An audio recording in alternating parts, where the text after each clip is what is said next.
Smart Key Nano is included with the RS500i. Smart Key may not be for everyone, and we recommend using it only after thoroughly understanding the inherent risks.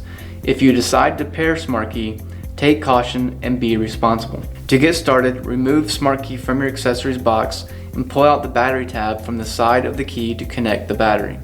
Smart Key will not open your safe until paired. First, open the safe and press and hold the 5 key followed by the program button together until the LCD screen shows pairing is ready. Press Smart Key and the safe will beep and flash green, and the LCD screen will show pairing is complete. Next, you will need to set the entry mode. Hold 6 and program button together to toggle through each entry mode.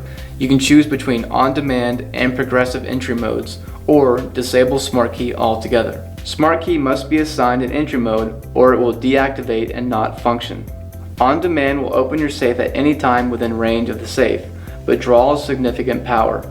We recommend progressive entry, which will open the safe only after the safe has been awakened first.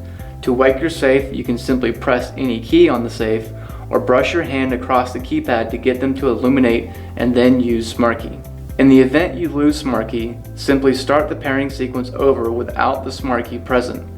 After 6 seconds, the safe will erase any Smart Key memory and the lost key will be unable to open the safe.